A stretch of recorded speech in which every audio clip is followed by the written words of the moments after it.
isang magandang hapon mga kasari-sari ko dyan. Kumusta po kayo? Kumusta ang inyong negosyo? Sana lahat tayo ay pasulong ang benta. So ngayon, magmamarites si Ate Tintin ng aking buhay. Sa mga gustong itanong dyan, uunahan ko na kayo. Bakit nga ba ako napunta sa pagtitindahan at nagbablog-vlog ako, nagpapayo-payo ako? Ano ako? Si Chadeli. Oh. Sinong mga nakaabot pa doon na kay Chadeli. So, alam niyo mga kasari, si Ate Tintin ninyo, FYI lang, sa mga bago lang sa aking channel, ako si Ate Tintin, ako ay 44 years old na at single parent. Ang aking anak ay isa lang mga kasari, siya ay 22 years old na, magto 23 na siya. So, bakit nga ba ako napasok sa pagtitindahan? Hindi ko rin alam kung bakit ako napasok mga kasari. Ang alam ko lang noon, pagod na akong magtrabaho. So, nung naisip ko na parang pagod na akong magtrabaho, pagod na akong tumayo kasi ang pagagwardya ako po ay lady guard ng halos 10 taon. So, alam nyo naman sa mga naka-experience na maging gwardya kung gaano kahirap ang buhay gwardya na nakatayo ka. Nung kapanahunan ko mga kasari, hindi pa uso yung upo-upo. Ngayon kasi sa mall, nakikita ninyo medyo nakakaupo na yung mga gwardya. Pero depende rin yan sa area nila. Pero sa akin noon, sa kaso ko, sa pagiging gwardya, sa panahon namin ay hindi pa talaga pwedeng umupo ang gwardya. Ipinagbabawal ang pag-upo sa gwardya. So, lagi akong na-assign sa entrance ng mall. So, hindi man pwedeng mag-upo ka doon nung kapanahunan ko. Unlike ngayon na pwede nang umupo. So, ganun mga kasari. Napagod na siguro ako sa pagtayo. At ang aking binti, lahat yan ay may ebidensya. Yung dalawa kong binti na yan, may ebidensya ng ng varicose tayo. Yan ang itsura ng binti ni Ate Tintin. So, hindi kagandahan dahil nahakot ko na ang lahat ng dapat hakuting varicose katatayo mga kasari. So, hindi ko rin alam kung bakit ako napunta sa pagtitinda. Kasi sa totoo lang, hindi ako mahilig magbebenta mga kasari. Siguro, natuto na lang ako ng magbenta noong ako ay nahiwalay sa asawa. Siyempre, sabi ko nga sa inyo mga kasari, pag ikwinento ko kung bakit ako napunta sa pagtitindahan, ma-share ko rin sa inyo ang personal, ang private life ko.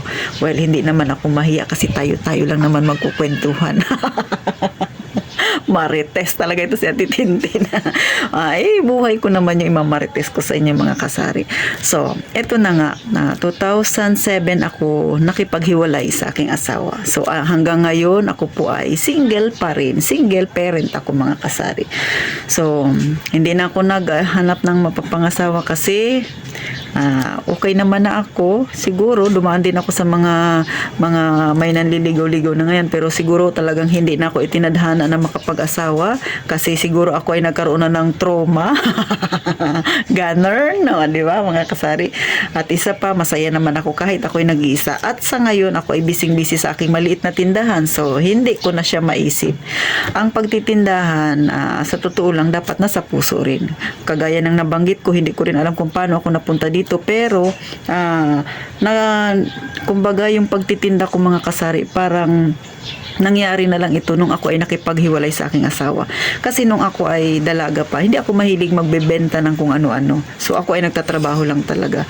Tapos nung naghiwalay na kami ng kaming mag-asawa, bilang single parent, lahat ay gagawin mo para sa anak mo. So, doon ako nagumpisa ng nagbebenta-benta. So, nagtrabaho ako ng gwardya. Habang nagagwardya ako, nagbebenta-benta ako ng mga kung ano-ano. So, yun, ganun pala yun. Pagka single parent ka, lahat na lang ng pwedeng ibenta, gagawin mo. Pero legal ha, hindi ako nagabenta ng illegal.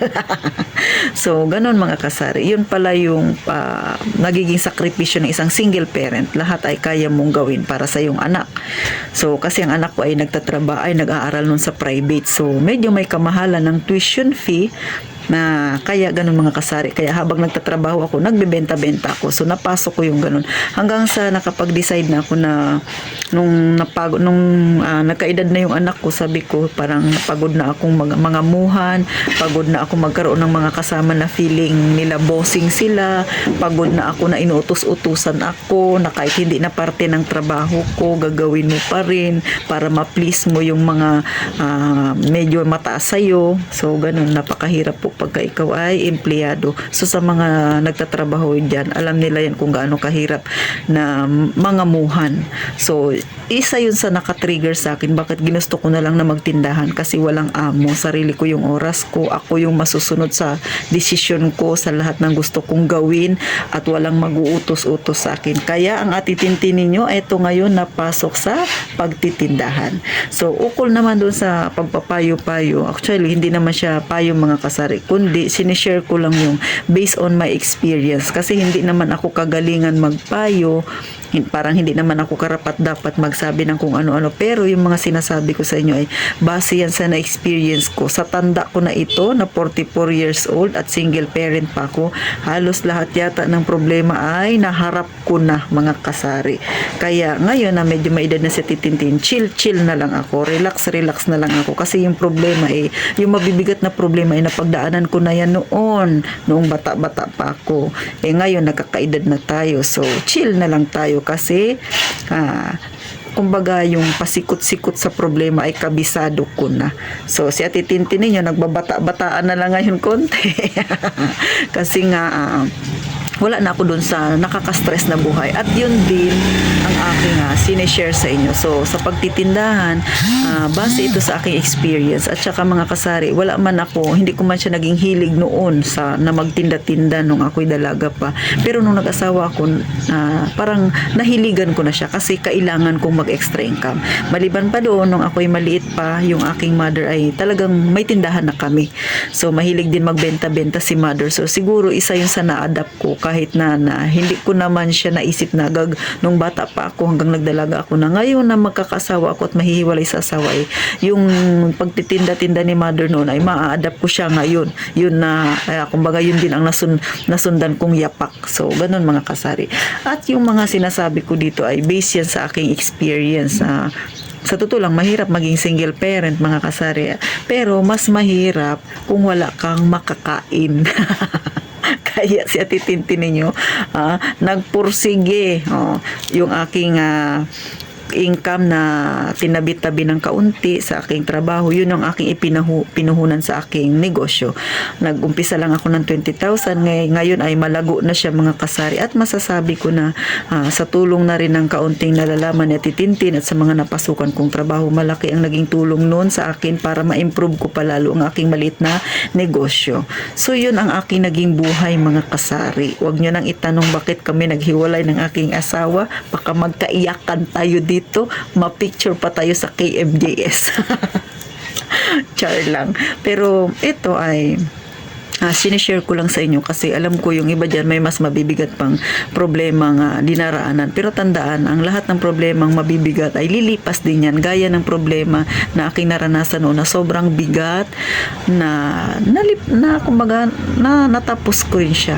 Napagtagumpayan ko rin siya. Kaya sa mga may problemang ganyan kabigat sa tingin ninyo, malalampasan nyo rin. At kapag nalampasan nyo na yan, kagaya ni Ate Tintin ngayon, nakakangiti-ngiti na ako at wala na akong stress. So yan ang dahilan bakit si Ate Tintin ay hindi na nag-asawa, dahil ayaw ko ng sakit ng ulo at masaya na ako bilang isang single lady.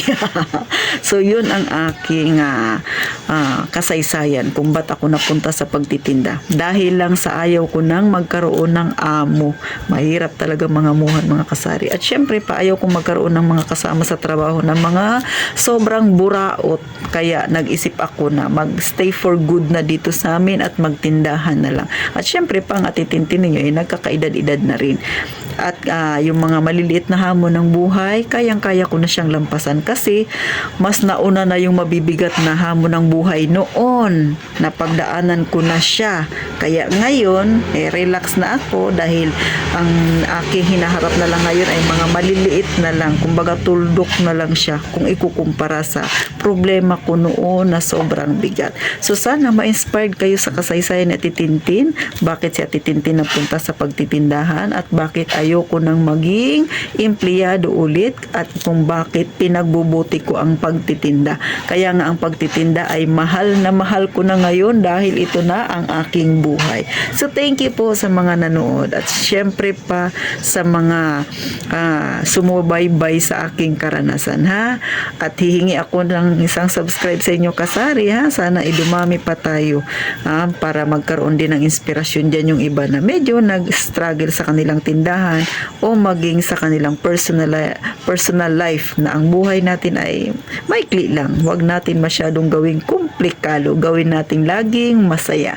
So, eto ang inyong Ate Tintin. Gaya ng lagi kong sinasabi, mag-iingat kayong palagi mga kasari.